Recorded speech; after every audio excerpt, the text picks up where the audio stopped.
திருச்சிற்றம்பலம். திருமூலரையா திருவடிகள் போற்றி போற்றி, குருவடியும் திருவடியும் வணங்கி இந்த பதிவை ஆரம்பிக்கலாம். அன்பர்களே,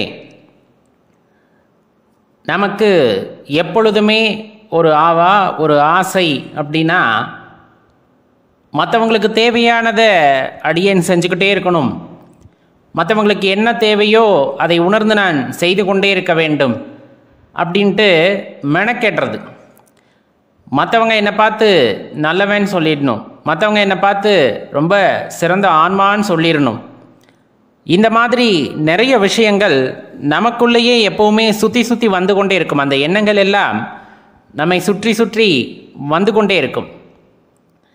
தெளிவாக தெரிந்து கொள்ள வேண்டிய விஷயம், ஒரு உயிருக்கு என்ன தேவை என்பதை நாம் அறிந்து கொள்வதை விட, இந்த மனதிற்கு, இந்த ஆன்மாவிற்கு, நாம் உடலில் வாழ்கிறோம் அல்லவா, இந்த உடலிலே உறைந்துள்ள ஆன்மாவிற்கு எது தேவை என்பதை முதலில் அறிந்து கொள்ளுங்கள். ஏன் அப்படி சொல்கிறேன்னா, தெருவோரத்தில் இருக்கிற முடியாத இருக்கின்ற ஒரு அப்பாவி ஒரு மனிதனுக்கு நாம் ஒரு போர்வை வாங்கி கொடுக்குறோம் அப்படின்னா, இரவு குளிராமல் இருக்க வேண்டும் என்பதற்காக போர்வை வாங்கி கொடுக்கின்றோம்.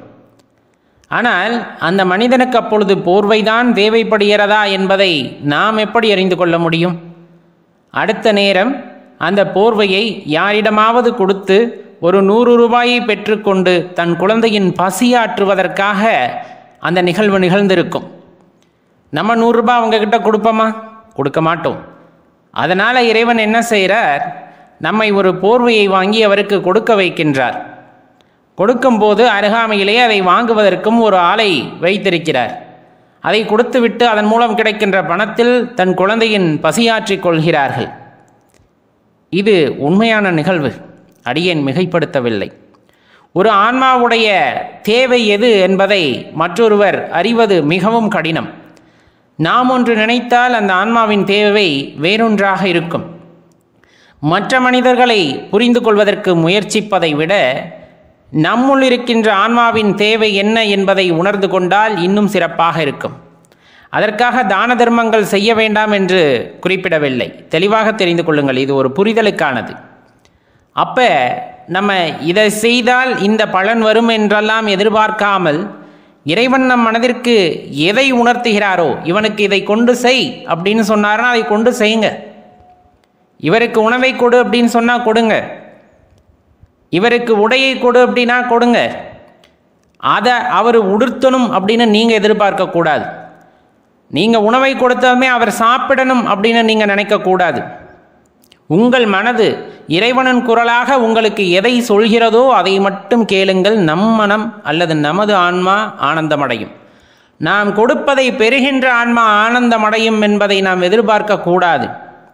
அந்த ஆன்மாவிற்கு ஆனந்தம் எதுவாக இருக்கும்? பெற்ற சாப்பாட்டை தன் தந்தைக்கோ தாய்க்கோ தன் மனைவிக்கோ தன் குழந்தைகளுக்கோ கொடுத்து ஆனந்தமடைய வேண்டும் என்று இருந்தால் அதன் மூலமாகத்தான் அந்த ஆன்மாவானது ஆனந்தமடையும். மாறாக நீங்கள் கொடுத்ததுமே அதை உண்டு மகிழும் என்றெல்லாம் எதிர்பார்க்கக்கூடாது. இது அனுபவத்திலே மட்டும்தான் நீங்கள் உணர முடியும். அப்பொழுது ஒருத்தருக்கு என்ன தேவை என்பதை புரிந்து கொள்வதற்கு மாறாக, நம் மனது இறைவனின் குரலாக என்ன பேசுகிறது, அதை செய்யும் போது நமக்கு கிடைக்கின்ற மகிழ்ச்சி அல்லது ஆனந்தம் என்பதை மட்டும் அனுபவிக்க கற்றுக்கொள்ள வேண்டும். அதுதான் ரொம்ப முக்கியமான விஷயம். அது கர்வம் இல்லாமல் அந்த ஆனந்தம் வருகிறது என்றால் அது மிக சிறப்பானது. ஏன் அடியேன் இந்த இடத்துல அதை கர்வம் என்று குறிப்பிடுகின்றோம் என்றால், நான் செய்தேன், சாலை ஓரத்தில் இருப்பவர்களுக்கு நான் போர்வை வாங்கி கொடுத்தேன், சாலை ஓரத்திலே இயலாமல் இருந்தவர்களுக்கு நான் அன்னமிட்டேன், அன்னதானம் அளித்தேன். நான் யார்? நாம் அளித்தோமா? உணவை கொடுத்தோமா? இதெல்லாம் நாமா? சற்று சிந்தித்து பார்த்தால் விசித்திரமாக இல்லை? இதற்கெல்லாம் நாம் மூல காரணமாக இருக்க முடியுமா? யோசித்து பாருங்கள். அப்படி கொடுத்தால் ஏன் நம்மால் அனைவருக்கும் கொடுக்க முடியவில்லை? நிறைய கேள்விகள் எழுகிறதே. இது ஏதும் நாம் செய்வதல்ல. நம் மனதிலே நம்முள்ளே உறைந்திருக்கின்ற இறைவன் அவர் வெளிப்படுவதன் காரணமாக நம் மனதிலே தோன்றுகின்ற அன்பின் காரணமாக இவையாவும் நிகழ்கின்றன. உண்மையாக நான் யார் என்பதை நாம் உணர்ந்து கொள்ள வேண்டும். அந்த நான் அப்படிங்கிற அந்த ஒரு தன்மைக்கு அகங்காரம் இருக்காது, ஆணவம் இருக்காது, கர்வம் இருக்காது. இந்த பிறப்பற்ற நிலையை நோக்கி செல்ல வேண்டும் என்ற உந்துதல் அந்த நானுக்குத்தான் இருக்கும். அது யார் என்பதை உணர்ந்து கொள்வதுதான் பிறவியின் நோக்கமாக இருத்திருத்தல் வேண்டும். அதைத்தான் இறைவனிடம் நாம் அன்றாடி கேட்டுக்கொள்ள வேண்டும். ஏன்னா பிறரை புரிந்து கொண்டு நாம் என்ன செய்ய போகின்றோம்? பிறரை புரிந்து கொள்வதால் நம்மை நல்லவன் என்று இந்த ஊர் சொல்லிவிடுமா, உலகம் சொல்லிவிடுமா? அப்படியே சொன்னாலும் அது உண்மையாகி விடுமா? முகத்திற்கு நேராக புகழ்ச்சிக்கு காரணமாக நல்லவென்று கூப்பிடுவதால் நாம் நல்லவர்களாகி விடுவோமா? இவன் கெட்டவன் என்று சொன்னதும் நாம் கெட்டவனாகி விடுவோமா? ஆழ்ந்து யோசித்து பாருங்கள். நாம் நல்லவனாவதும் கெட்டவனாவதும் நாம் செய்கின்ற செயலிலே இருக்கிறது என்று எண்ணிக்கொண்டால் அது மாயை. நாம் நல்லவனாவதும் கெட்டவனாவதும் நம் மனதினுள்ளே இந்த உடனிலே கொண்டுள்ள அந்த ஒரு அற்புத சக்தியின் காரணமாக நிகழ்கிறது. உன் எண்ணங்கள் எப்படி இருக்கிறதோ அதற்கு தகுந்தாற்போல் தான் உன் செயல்பாடுகள் இருக்கின்றன. உன் செயல்பாட்டுக்கு தகுந்தாற்போல தான் இந்த உலகம் உனக்கு பெயர் வைக்கிறது. அது உண்மையா? அது உண்மையா என்பதை சிந்தித்து பாருங்கள். எப்போதுமே தெளிவாக தெரிந்து கொள்ள வேண்டிய விஷயம், வாழ்க்கையில் எல்லாருமே ஒரு பாதுகாப்பான வளையத்துக்குள்ளே இருக்கணும் அப்படின்னு தான் ஆசைப்படுறாங்க. ஒரு 5 இலக்கத்தில் சம்பளம், சண்டை போடாத கணவன் மனைவி, அழகான அறிவான குழந்தைகள், இவை இருந்துவிட்டால் இந்த வாழ்க்கையானது நிறைவு பெற்று விடுகிறது அப்படிங்கிற எண்ணமானது பரவலாக அனைவரில் உள்ளேயும் இருக்கிறது. நல்ல தாய் தந்தையர், நல்ல மாமனார் மாமியார், இவையெல்லாம் அமைந்து விட்டால் ஒரு மனிதனுக்கு வேறு என்ன வேண்டும் அப்படிங்கிற எண்ணம் ஏற்படுகிறது. இறைவன் அவ்வளவு நிறைவை தந்திருக்கிறாரே, இப்படி சொன்ன மாதிரியான சில குடும்பங்கள் இருக்கத்தான் செய்யும். இவை அமையப்பெறாத மனிதர்களும் இருக்கத்தான் செய்வார்கள். இவை அமைந்துவிட்ட மனிதர்கள் மிகவும் ஆனந்தமாக இருக்கிறார்கள் அப்படின்னு கேட்டால், தனியாக போய் கேட்டால், என்னங்க இவ்வளவு கஷ்டம் உங்களுக்குள்ள இருக்கா அப்படின்னு கேட்குற அளவுக்கு புலம்பல்கள் அங்கே இருக்கத்தான் செய்யும். எல்லாம் சரியாகத்தான் இருக்கும். ஆனால் தனக்காக அவன் ஒரு நிமிடம் கூட வாழ்ந்திருக்க மாட்டான். தன் மனம் எதையோ எதிர்பார்த்திருக்கும், இதையெல்லாம் செய்ய வேண்டுமே என்று. தன் குடும்பத்திற்காக, தன் பிள்ளைகளுக்காக, தன் மனைவிக்காக, தன் கணவனுக்காக என்று நிறைய விஷயங்களை விட்டு கொடுத்து வாழ்ந்திருப்பார்கள். அது இயல்பான வாழ்க்கையிலும் சரி, ஆன்மீக வாழ்க்கையிலும் சரி. அப்போது வாழ்ந்த வாழ்க்கைக்கு என்ன அர்த்தம் என்பதுதான் அங்கு கேள்வி. அப்போ தனக்காக வாழ்தல் சுயநலமாகாதா அப்படிங்கிற கேள்வி வந்ததுன்னா, உன்னை நீயே திருப்திப்படுத்திக்க முடியலைன்னா மற்றவர்களை எப்படி திருப்தி செய்ய முடியும்? உனக்காக உனக்கு வாழ தெரியலைனா பிறருக்காக நீ எப்படி வாழ்வாய்? உன்னை நீ சந்தோஷமாக வைத்து கொள்ளவில்லை என்றால் மற்றவர்களை நீ எப்படி சந்தோஷமாக வைத்துக் கொள்வாய்? உன்னை நீ ஏமாற்றிக் கொண்டு மற்றவர்களை சந்தோஷமாக வைத்திருக்கிறேன் என்று நீ நினைத்தாய் என்றால் அதை விட பெரிய மாயை என்பது வேறு எதுவும் கிடையாது. உண்மையில் நம்முள் அந்த ஆனந்தம் ஏற்பட்டு அது அப்படியே மற்றவர்களுக்கு பகிரும் பொழுதுதான் உண்மையான மகிழ்ச்சியானது அங்கு காணப்படுகிறது. மற்றவர்களை சிரிக்க வைத்து நீ துயரப்படுவதால் எந்த பயனும் அங்கு கிடையாது அப்படிங்கிறத தெரிஞ்சுக்கணும். வாழ்க்கையில் கஷ்டப்படுவோம், வாழ்க்கையில் நிறைய கஷ்டப்படுவோம். கஷ்டப்படாத மனிதர்கள் இருக்கிறார்களா? கஷ்டப்படாத உயிரினங்கள் இருக்கிறதா? கிடையவே கிடையாது. எல்லாத்துக்குமே ஒரு வித கஷ்டம் இருக்கும். ஒரு உயர்ந்த நிலையை அடைந்தவர்களை கேட்டு பாருங்கள், எவ்வளவு கஷ்டத்தை தாண்டி போயிருப்பார்கள் என்று. அனைவருக்குமே கஷ்டம் இருக்கும். ஒரு காலகட்டத்தில் 8 திக்கும் அடங்கி போயிடும். திசை தெரியாமல் நிற்போம். எங்கிட்டு போகிறதுனே தெரியலையே இறைவா, சிவபெருமானை இப்படி ஒரு சோதனையா, எந்த பக்கத்துக்கு போகிறதுன்னு தெரியலையே அப்படின்ட்டு. சூரிய ஒளியெல்லாம் அஸ்தமனமாகி இருளாக மாறி கிடக்கும். பாதையே தெரியாமல் காட்டுக்குள்ளே கொண்டு போய் விட்ட மாதிரியான ஒரு சூழ்நிலை உங்களுக்கு உருவாகிறது என்றால், உள்ளத்திலே ஒளியை உண்டு செய்தால் மட்டுமே புறத்தில் ஒளியானது பிறக்கும். உள்ளத்திலே ஒளி உண்டாக வேண்டும் என்றால் இறைவனை நீ சரணடைந்திருக்க வேண்டும். ஓம் நம சிவாய அப்படிங்கிற அந்த ஒரு வார்த்தையானது உள்ளத்திலே ஒரு ஒளியை ஏற்றும். அந்த ஒளியானது மெருகே என்ன ஆகும்னா, புறத்தே அந்த வெளிச்சமானது உண்டாகி நாம் ஏற்கனவே சொன்ன மாதிரி 8 திக்கும் ஒடுங்கி போனாலும் அதில் உனக்கான பாதை மட்டும் வெளிச்சமாக தெரியும்.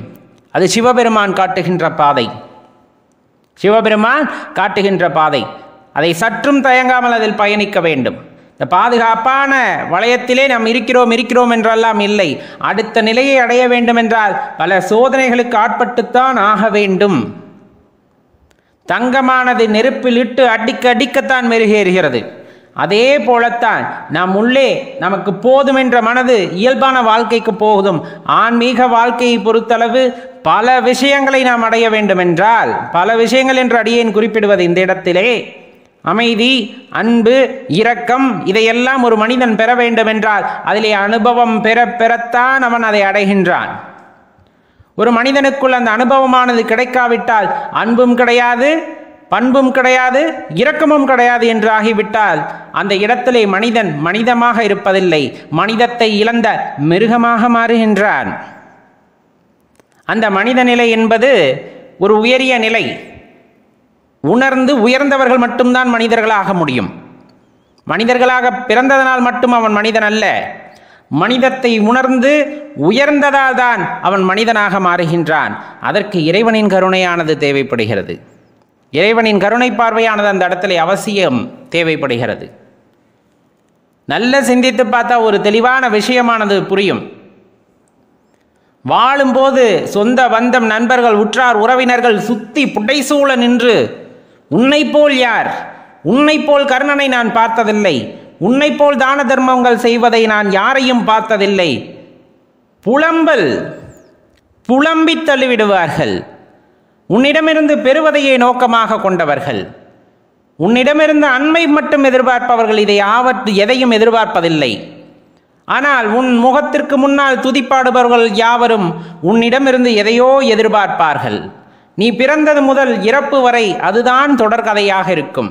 நம்பி ஏமாந்து பொருளால் செய்து இன்னும் போதவில்லை என்று பெற்றுக்கொண்டே இருப்பார்களே தவிர போதுமென்ற வார்த்தை ஒரு ஜீவனுக்குள் இருந்து வருவதே இல்லை. தன்னை உணர்ந்தவன் மட்டும்தான் போதும் என்ற வார்த்தையை பயன்படுத்துகிறான், வேண்டாம் என்ற வார்த்தையை பயன்படுத்துகின்றான். மற்றவர் கொடு வேண்டும் என்ற வார்த்தையை பயன்படுத்துபவர்கள் நீ என்ன கொடுத்தாலும் வாங்கி கொண்டே இருப்பார்கள். உன்னிடம் இல்லை என்று சொன்னாலும் உன்னை சுரண்டுபவர்களாக இருப்பார்கள். உணர்ந்து கொள்ளுதல் வேண்டும். அப்ப பொருளாக ஒருத்தருக்கு ஈட்டி கொடுத்தால் இன்பம் கிடைக்காதானா? கண்டிப்பா கிடைக்காது. எனக்கு மகிழ்ச்சி கிடைக்காதா? கண்டிப்பா கிடைக்காது. அது துக்கத்தில் தான் கொண்டு போய்விடும். தெளிவாக தெரிந்து கொள்ளுங்கள். ஒரு வாழ்க்கையை வாழ்கிறீர்கள், ரொம்ப அற்புதமான வாழ்க்கை. இறைவன் படைப்பிலே இப்படி ஒரு வாழ்க்கையை நாம் பெற்றதற்கு இறைவனுக்கு கோடான கோடி நன்றியை செலுத்த வேண்டும். கோடான கோடி நன்றியை செலுத்த வேண்டும். அப்படிப்பட்ட இடத்திலே வாழ்கின்றோம், பிறருக்காக வாழ்கின்றோம், தனக்காக வாழ்கின்றோம் என்ற பெயரிலே வாழ்க்கையை நடத்தி கொண்டே செல்ல ஒரு காலத்திலே மரணம் நம்மை அழைக்கின்றது. மரணம் நம்மை வா என்கிறது.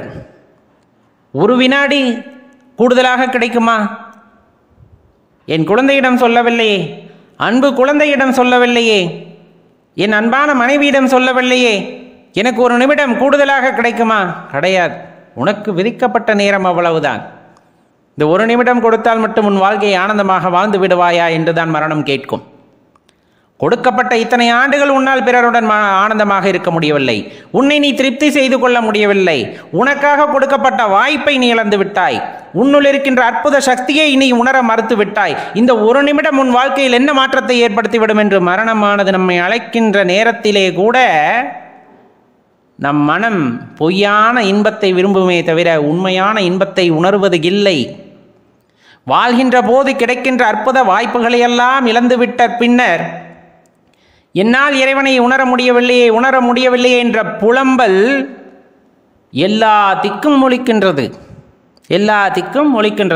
அட நீ தான் வாழ்ந்தியேப்பா, நீ தான் கோடியே கொட்டி கொடுத்தியே, யாருக்கெல்லாம் வேணுமோ எல்லாத்துக்கும் தான தர்மங்கள்னு செஞ்சோமே, உன் மரணத்திற்கு பிறகு உனக்காக வந்தவர்கள் யார்?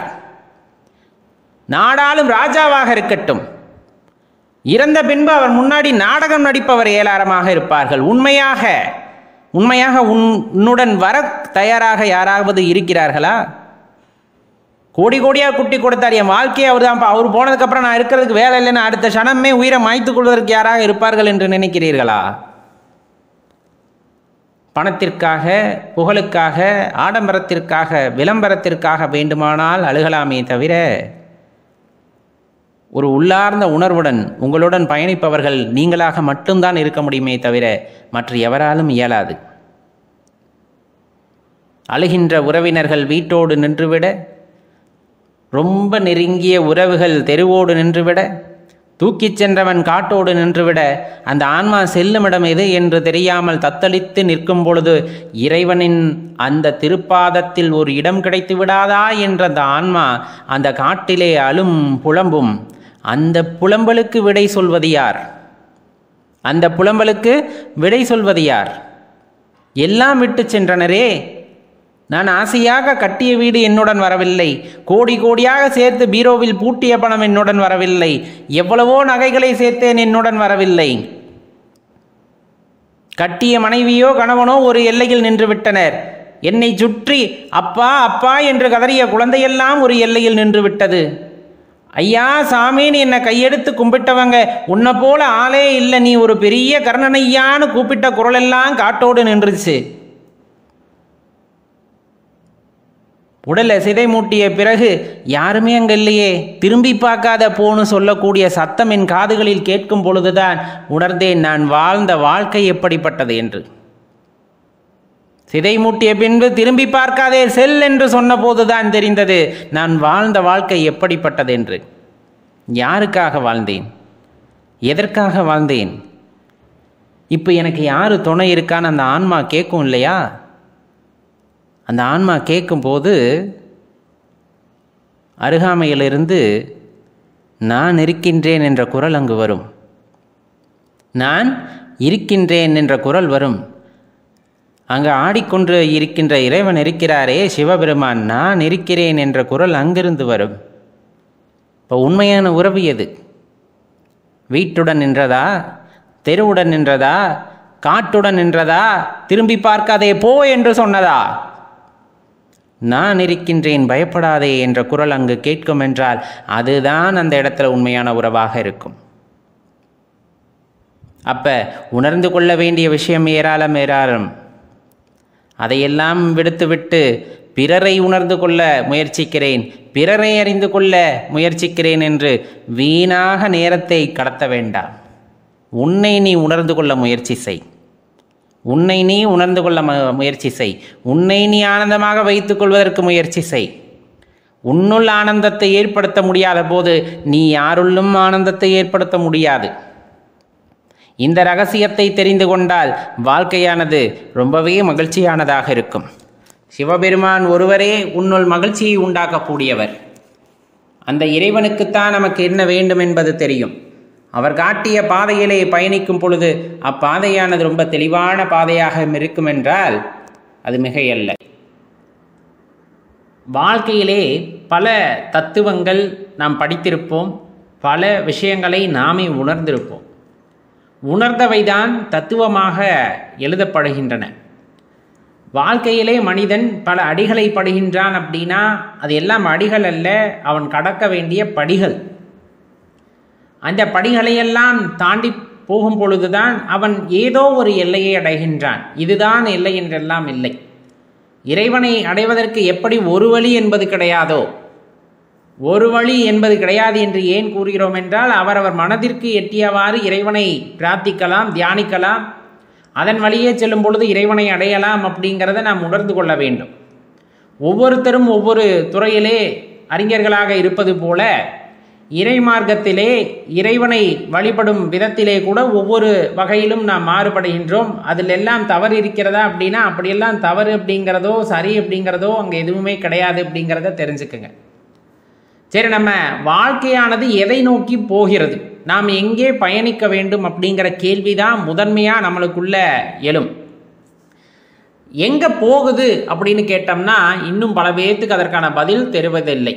ஏன் நமக்கே இன்னும் பெரிதாக எதுவுமே புலப்படாத போது ஒரு குழப்ப நிலையிலே தான் இந்த வாழ்க்கையானது பயணிக்கிறது.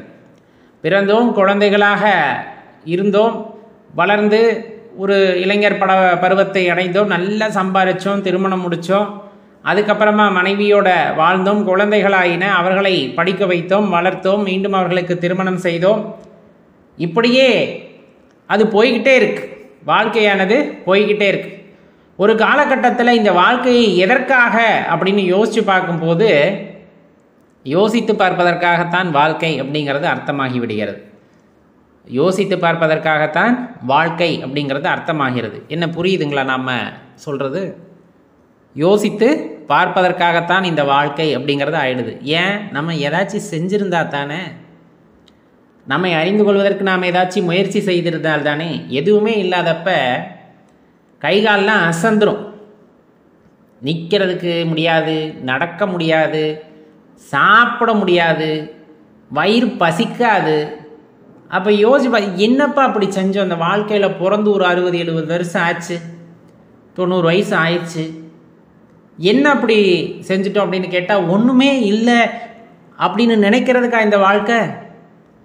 காலைல எந்திரிச்சேன், வேலைக்கு போனேன், சம்பாரித்தேன், வயிறு நிறைய சாப்பிட்டேன், அதில் என்ன கிடைச்சது அப்படின்னு கேட்டோம்னா ஒன்றுமே இல்லை, சூனியமாக தானே அங்கே இருக்குது. ஏதாச்சும் அசை போடுறதுக்கு ஒரு நினைவுகள் இருக்கணும்ல அங்கே. இந்த வாழ்க்கையில் நான் இதை செஞ்சேன் அப்படின்னு சொல்லிக்கொள்ளக்கூடிய அளவிற்கு ஏதேனும் செய்திருக்க வேண்டுமா அல்லவா? நீங்கள் ஒரு உடல் உழைப்பாக ஒருத்தருக்கு உதவி இருக்கலாம், அல்லது நிறைய பேருக்கு தான தர்மங்களை செய்திருக்கலாம். இந்த மாதிரி ஏதேனும் ஒரு விஷயத்திலே உங்களுக்கு ஒரு பிடிப்பு இருந்திருக்க வேண்டும். அதை பிடித்து கொண்டே தான் இந்த வாழ்க்கையானது நகரும். நல்லா தெரிஞ்சுக்குங்க. ஒன்றுமே செய்யல, தினம் தினம் படுத்து தூங்கி எந்திரிச்சா அதை பிடித்து கொண்டு தான் இந்த வாழ்க்கை செல்லும். தினம் தினம் யாருக்காக உதவ வேண்டும் என்ற எண்ணத்தை நீங்கள் பிடித்து கொண்டிருக்கிறீர்கள் என்றால் இயற்கையும் இறைவனும் உங்களுக்கு அதற்கு தகுந்தாறு போல கொடுத்து கொண்டே இருப்பார்கள். அதை பிடித்துத்தான் உங்கள் வாழ்க்கையானது நகரும். அதை சார்ந்துதான் உங்கள் வாழ்க்கையானது நகரும் அப்படிங்கிறத தெளிவாக தெரிஞ்சுக்கணும். அப்போ உண்மையாலுமே இந்த வாழ்க்கை பயணம்ங்கிறது எங்கே போகுது? முதல்ல எதை நோக்கி போகின்றது? ரொம்ப அருமையாக சொல்ல போனால், நாம் இலக்கை நோக்கி போகின்றோம், இலக்கை நோக்கி போகின்றோம் அப்படின்னு நினச்சிக்கிட்டு வாழ்க்கையில் ஏதோ சம்பந்தமில்லாததெல்லாம் இலக்காக வைத்துக்கொண்டு ஓடிக்கொண்டே இருக்கின்றோம். நம் வாழ்க்கை இலக்கை நோக்கி எல்லாம் போகவில்லை, மரணத்தை நோக்கித்தான் போகிறது என்பதை தெரிந்து கொள்ளுங்கள். வாழும் பொழுதே மரணத்தை பற்றி நினைத்தால் வாழ்க்கை இன்பமாக இருக்குமா அப்படின்னு கேட்டால் கண்டிப்பாக இருக்காது தான். ஆனால் மரணம்ங்கிறது தான் இந்த உடலுக்கு இலக்கு. இந்த உடலுக்கு இலக்கு என்ன? மரணம். அந்த மரணத்தை அடைந்து விட்டால் இந்த உடலை விட்டுவிட்டு உள்ளிருக்கின்ற உயிர் வேறு ஒரு இலக்கை தேடி போகும், வேறு ஒரு உடலை தேடி போகும். அந்த இலக்கை அடைந்து விட்டால் மீண்டும் அந்த மரணத்தை நோக்கி ஓடுகிறது. இதில் எது மாற்று கருத்து இருக்கிறதா? உங்கள் மனதிலே இதற்கு மாற்று கருத்து எதுவும் எழுகிறதா? இல்லை இல்லை, இந்த உடலுக்குள்ளே போனால் அழியாமல் இருக்கும், இந்த உடலுக்குள்ளே போனால் அழிவில்லாமல் உயிர் போகாமல் அப்படியே பிடிச்சி வச்ச மாதிரி இருப்போம் அப்படின்ட்டு எதுவும் தோணுதா? அதுக்கு வாய்ப்பே இல்லைல்ல, கண்டிப்பாக வாய்ப்பே இல்லை. அப்போ இந்த வாழ்க்கை மரணத்தை நோக்கி போகிறது என்றால் மரணத்தை தடுக்க முடியுமா? கிடையாது. மரணத்தை கண்டு பயப்பட வேண்டுமா? கூடாது. அப்போ என்னதான் செய்யணும்? மரணம் என்பது மனிதனுக்கு இயற்கையாக உண்டு என்பதை உணர்ந்து அதை எதிர்நோக்கக்கூடிய ஆற்றலையும் மன தைரியத்தையும் வளர்த்து கொள்ளுதல் வேண்டும். அதை வரவேற்க தயாராக இருத்தல் வேண்டும். எந்த நேரம்னு யாருக்கு தெரியும்? எந்த நேரம்னு யாருக்கு தெரியும்? தெரியாது. ஜோதிடர்களால் கூட சில விஷயங்களை கணிக்க முடியாது, இறைவன் எழுதிய எழுத்தை. அப்படிப்பட்ட சூழ்நிலையிலே மரணத்தை எதிர்கொள்ள வேண்டும் என்ற துணிவு ஒருத்தனுக்கு வந்துவிட்டால் வாழ்க்கையிலே எதை வேண்டுமானாலும் செய்யலாம் என்ற அந்த அழுத்தம் அவன் மனதிற்குள் உண்டாகிவிடும். அந்த அழுத்தமானது சரியானதாக, நீதிக்குட்பட்டதாக இருத்தல் வேண்டும். தர்மத்தின் வழி இருத்தல் வேண்டும். அதர்மத்தின் வழி செல்லக்கூடாது. நமக்கு தான் மரணம் வந்துடுமே, அப்போ 4 பேர்த்த கொள்ளையடிப்போம், ஒரு கான்ட்ராக்ட் எடுத்து ஒரு 5000-6000 கோடி அடித்து வைப்போம், இந்த ஏழை மக்களுக்கு போகிற காசெல்லாம் நம்ம பதுக்கி வைப்போம். இதுவா வாழ்க்கை? இதுவா வாழ்க்கைன்னு கேட்குறேன். வாழும் பொழுதே உன்னை போற்ற வேண்டும். மக்கள் உன்னை போற்ற வேண்டும். இவன் போல் யார் என்று சொல்ல வேண்டும். உன் மரணத்தின் தருவாயில் உன் உறவுகள் அழுவது பெரிதல்ல. உனக்கு ஒரு உறவும் இல்லாத ஒருவன், உனக்கும் அவர்களுக்கும் சம்பந்தமில்லாத ஒருவன் உனக்காக உண்மையாக ஒரு துளி கண்ணீர் விட்டான் என்றால் அந்த இடத்தில்தான் நீ வாழ்ந்திருக்கிறாய் என்பது பொருளாகும். இந்த வாழ்க்கையை மாயை என்னும் ஒரு கட்டமைப்புக்குள் இருந்தாலுமே கூட அந்த மாயையிலிருந்து விடுபட வேண்டும் என்றாலும் நமக்கு ஒரு தெளிவு பிறத்தல் வேண்டும். இந்த மரணத்தை இலக்காக கொண்டு எனது வாழ்நாள் இன்னும் எண்ணப்பட்டு கொண்டிருக்கிறது என்ற எண்ணத்தை மனதுக்குள்ளே விதைத்து கொண்டு என்னென்ன நல்லவைகளை செய்ய முடியுமோ அதற்குள் அத்தனை நல்லதையும் இந்த உலகத்திலே இருப்பவர்களுக்கு செய்துவிட வேண்டும், அந்த ஜீவராசிகளுக்கு செய்துவிட வேண்டும் என்று வாழ்க்கை ஒரு புறமாக நகரும். அப்படி எண்ணிவிட்டால் அது ஒரு புறமாக நகரும். இது ஒரு வகையான வாழ்க்கை. எனக்கு கொடுக்கப்பட்ட வாழ்க்கை இவ்வளவுதான், அது என்று வேணாலும் வரலாம், ஆனால் அதற்குள் நான் இறைவனை உணர்ந்து கொள்ள வேண்டும் என்று வாழ்க்கை விடாப்பிடிவாதமாக பிடித்து கொண்டு இறைவன் கொடுத்த இந்த உடம்பை அதற்கு ஆயுதமாக பயன்படுத்தி கொண்டு அதனுள்ளே குடிகொண்டு அந்த அற்புதத்தை உணர்வதற்கு முயற்சி செய்கின்றோம் என்றால் அது ஒரு விதமான வாழ்க்கை. அது ஒரு விதமான வாழ்க்கை. எதுவும் வேண்டாம், சாவு தான் வரப்போதே, மரணம் தான் வரப்போதே, நான் என்ன செஞ்சு என்ன பண்ண போகிறது, எவ்வளோ புண்ணியம் செஞ்சு என்ன பண்ணுறது, நான் பாட்டு திங்கிறேன் தூங்குறேன், தூங்கி எழுந்திரிச்சு அடுத்த நாள் திங்கிறேன் தூங்குறேன், இப்படியே இருந்துட்டு போகிறேன் அப்படிங்கிறது ஒரு வாழ்க்கை. மரணம் வருவதற்கு முன்னால் எல்லா சுகபோகங்களையும் அனுபவித்து விடுகிறேன் என்பது ஒரு வாழ்க்கை. இதில் எது உண்மையானதாக இருக்கும் என்று யோசித்து பாருங்கள். உண்மையான பொருளை தேடுவதுதான் உண்மையான வாழ்க்கையாக இருக்கும். அதையும் மரணத்திற்கு முன்னே தேடுவது அப்படிங்கிறது ரொம்ப சிறப்பாக இருக்கும். மரண தருவாயிலே சென்று கொண்டு இறைவா இறைவா இறைவா என்று கதறினாலும் இறைவன் நாமத்தை மட்டுமே நம்மால் சொல்ல முடியும். இறைவன் நாமத்தை மட்டுமே சொல்ல முடியும். அதிலும் ஒரு புண்ணியம் உண்டு, இல்லை என்றெல்லாம் சொல்லவில்லை. ஆனால் இருக்கின்ற காலத்தையெல்லாம் வீணாக அழித்துவிட்டு அதிலே வாழக்கூடாத வாழ்க்கையெல்லாம் வாழ்ந்துவிட்டு செய்யக்கூடாத தவறுகளையெல்லாம் செய்துவிட்டு சேர்க்கக்கூடாத பாவத்தையெல்லாம் சேர்த்துவிட்டு இறுதி காலத்திலே இறைவன் பெயரை சொல்லி மட்டும் கிடைக்கின்ற புண்ணியத்தை வைத்து என்ன செய்ய முடியும்? வாழும்போதே நீ இறைவனை உணர்ந்திருக்க வேண்டுமே, வாழும்போதே அந்த அற்புதத்தை உணர்ந்திருக்க வேண்டுமே. உன் வாழ்க்கை மரணத்தை நோக்கிதான் செல்கிறது என்பதை மறந்துவிட்டு நீ ஆடிய ஆட்டம் கொஞ்ச நஞ்சமல்லவே. நாம் ஆடுகின்ற ஆட்டம் கொஞ்ச நஞ்சமா? நம்மை யாராலும் வெல்ல முடியாது. நான் இந்த உலகத்திலே தலை சிறந்தவன், நான் நினைத்தால் எதையும் நடத்தி முடிப்பேன், எனக்கு நிகர் யாரும் இல்லை, எனக்கு நிகர் யாரும் இல்லை. இந்த அகங்காரமெல்லாம் எம்மாத்திரம் இறைவன் முன்னால். பிரபஞ்சத்தை படைத்தவனுக்கு நீ ஒரு பொருட்டே கிடையாதே. உன் மனதிலே அன்பில்லை என்றால் நீ ஒரு பொருட்டே கிடையாது அவரை பொறுத்தளவு. உன் மனது முழுவதும் அன்பால் நிறைந்திருக்கிறது என்றால் நீதான் அனைத்தும் அவருக்கு. இறைவனை பொறுத்தளவு எல்லாமே நீதான். உன் அன்பிற்கு ஈடு இணை இல்லை, உன் எண்ணங்களுக்கு ஈடு இணை இல்லை, எல்லாம் தூய்மையானதாக இருக்குது அப்படின்னா நீதான் அவருக்கு எல்லாமே. அப்போ அப்படிப்பட்ட ஆற்றலுடைய ஒரு மனிதன், தன்னை உணர்ந்து கொள்ள வேண்டும் என்ற வேட்கை உள்ள ஒரு மனிதன், மரணத்தை கண்டு அஞ்சாமல் அதை எதிர்த்து நிற்கக்கூடிய, அதை ஏற்றுக்கொள்ளக்கூடிய மனப்பக்குவத்திலே ஒருத்தன் இருக்கிறான் என்றால் அந்த மரணம் வருவதற்கு முன்னால் தன்னை உணர்ந்து கொள்ள வேண்டும் என்ற முயற்சியில் தீவிரமாக அவன் இருப்பான். அதற்கான பலனையும் இறைவன் கொடுப்பார். அதற்கான பலனையும் இறைவன் கொடுத்து விடுவார். அப்படிப்பட்ட ஒரு எண்ணம் உங்கள் மனதிலே தோன்ற வேண்டும் என்றால் அமைதியாக அமர்ந்து யோசித்து பாருங்கள். உங்களுக்கு வயது என்ன வேணாலும் இருந்துட்டு போதுங்க. 10 வயசு தான், 15 வயசு தான், 20 வயசு தான், 40 வயசு தான், 50 வயசு தான், 60 வயசு, 70 வயசு ஆயிடுச்சு, எத்தனை வயசு ஆனாலும் சரி அமைதியாக இறைவன் முன்னால் சென்று அமர்ந்து பிறந்தது முதல் இப்போ இருக்கிற வரல என்னென்ன நல்லது செஞ்சுருக்கீங்கன்னு யோசிச்சு பாருங்க. ஒரு பேப்பர் எடுத்துக்கோங்க, கடன்னு எழுதணும். எப்படி? எனக்கு இதெல்லாம் ஞாபகம் இருக்குது. நான் இந்த வயசில் 4 பேருக்கு சாப்பாடு வாங்கி தந்தேன், இந்த வயசில் ரத்த தானம் பண்ணேன், இந்த வயசில் இவங்களுக்கு இதை பண்ணேன், ஒருத்தருக்கு வீடு கட்டி கொடுத்தேன், ஒருத்தர் வீடு கட்டுறதுக்கு உதவுனேன், ஒருத்தர் திருமணத்திற்கு உதவுனேன், இந்த மாதிரி எல்லாத்தையும் எழுதுங்க. அதே பக்கத்தில் இன்னொன்று எழுதுங்க, நான் யாருக்கெல்லாம் துன்பம் விளைவித்திருக்கிறேன் என்று, என்னால் யாரெல்லாம் மன கஷ்டப்பட்டு இருக்கிறார்கள், என்னால் யார் பொருளாதார ரீதியாக பாதிக்கப்பட்டிருக்கிறார்கள், என்னால் யார் ரொம்ப மனச்சங்கடத்திற்கு ஆளாகியிருக்கிறார்கள், என்ன காரணம், அதெல்லாம் எழுதுங்க. பேப்பர் எடுத்து கடன் எல்லாத்தையும் எழுதுங்க. எழுதிட்டு பாருங்கள் நீங்கள் நல்லவனா கெட்டவனா அப்படின்னு.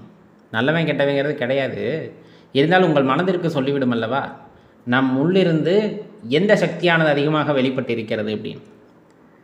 உள்ளிருக்கின்ற தெய்வாற்றல் வெளிப்பட்டிருக்கிறதா அல்லது அரக்கன் வெளிப்பட்டிருக்கிறானா அப்படிங்கிறத அதை கேளுங்க. எந்த பக்கத்தில் அதிகமாக எழுதியிருக்கீங்கன்னு பார்த்தா தெரிஞ்சிடும். ஆனால் மனசாட்சிப்படி எழுதணும். அப்படி எழுதும்போது நிறைய நல்லது செஞ்சுருக்கீங்கன்னா உங்களுள் இருக்கின்ற தெய்வம் உங்களை காத்து உங்களுள் மேலோங்கி நின்று இருக்கிறது அப்படிங்கிறது பொருள். கொஞ்சம் கூட மனம் சங்கடப்படாமல் நிறைய தீமைகளை செய்து கொண்டே இருந்திருக்கிறோம் என்றால் உங்களுக்குள் இருக்கின்ற தெய்வ சக்தியை வெளியே விடாமல் பார்த்து கொண்டிருக்கிறீர்கள் என்பது பொருள். அப்போ உனக்குள் இருக்கின்ற அந்த உயரிய ஆற்றலை வெளிப்படுத்துதல் அப்படிங்கிறது நம் நினைத்தால் மட்டுமே முடியக்கூடிய விஷயம். நாம் நினைத்தால் மட்டுமே முடியக்கூடிய ஒரு விஷயம். அப்படி இருக்கையிலே நாம் என்ன செய்ய வேண்டும்? மரணத்தை நோக்கிய பயணத்தை தைரியமாக எதிர்கொள்ளுதல் வேண்டும். பல விஷயங்களை, பெரும் விஷயங்களை, பிறரால் நினைத்து பார்க்கக்கூட முடியாத விஷயங்களை நாம் இந்த பிரபஞ்சத்திலே செய்ய வேண்டும் என்ற எண்ணத்தில் வாழ்தல் வேண்டும். அதற்கு இறைவன் துணை நிற்பார். உங்கள் கோரிக்கை நியாயமானதாக இருக்கும் பொழுது அதற்கு இறைவன் துணை இருப்பார். செயற்கரிய செயலை செய்யக்கூடிய ஆற்றலை, மனப்பக்குவத்தை இறைவன் உங்களுக்கு நல்குவார். செய்து பாருங்கள். மரணம் என்பது ஒரு பஞ்சுமெத்தை போல நமக்கு ஆகிவிடும். அது ஒரு தூக்கம் தானே, நிரந்தர தூக்கம். தினம் தினம் தூங்கி எந்திரிக்கிறோம். அது நிரந்தரமாக தூக்கி இன்னொரு உடல் எடுக்க போகிறோம். அதுக்கப்புறம் யார் துணையாக இருக்க போகிறோன்னா அப்பன் மட்டும்தான் துணையாக இருக்க போகிறார் அந்த உயிருக்கு. வேறு யாரும் துணையாக வரப்போகிறார்கள்னா அப்படிலாம் கிடையாது. இல்லை, அந்த உடலை விட்டு ஆவி போனதுமே எல்லாம் போயிடும். சொந்த பந்தம் ஒன்றும் இருக்காது, எல்லாம் போயிடும். அனாதையாக போய் காட்டில் நின்றுட்டு கதறிக்கிட்டு இருக்கிற இந்த ஆன்மா அப்போ மட்டும்தான் துணை. அதுக்கு அப்போ மட்டும்தான் துணை. நம்ம செஞ்சதெல்லாம் அனுபவிச்சுட்டு திருப்பி அவர் காலிலேயே போய் சரணடைஞ்சிடணும். அவர் அதற்கு வாய்ப்பை எல்லாத்துக்கும் கொடுக்குறோம் அப்படிங்கிறது தான் எல்லாத்தோட ஆதங்கமும் கூட. மனசில் எவ்வளோ கஷ்டம் இருந்தாலும் ஒரு தன்னம்பிக்கை வருது அப்படிங்கும்போது எந்த ஒரு காரியத்தையும் தைரியத்துடன் அணுகும். வரட்டும் பார்த்துக்கலாம் பெண்ணை அப்படிங்கிற ஒரு தைரியம் இருக்கும். அந்த தைரியம் எப்போ வரும்னா மனசுக்குள்ளே தன்னம்பிக்கை அதிகமாகும் போது வரும். இன்னொரு சூழ்நிலையில் வரும். எனக்கு எல்லாமே என்னோடய சிவனப்பா தான், அவர் என் கூட இருக்கும்போது யார் என்ன பண்ணிட முடியும், போங்கடா அப்படிங்கிற அந்த தைரியம் ஒன்று வரும். சிவன் பக்கத்தில் இருக்கும்போது எவன் என்ன பண்ணிட முடியும் அப்படிங்கிற அந்த பயம் வரும். தர்மத்தின் வழியில் நடக்கும் பொழுது சிவபெருமான் துணை இருப்பார். அவர் நமக்கு துணையாக இருக்கும்போது எவன் ஒன்றும் பண்ண முடியாது, யார் நம்ம எதுவும் பண்ண முடியாது. பாதுகாப்பு அரணாக இறைவன் இருப்பார்.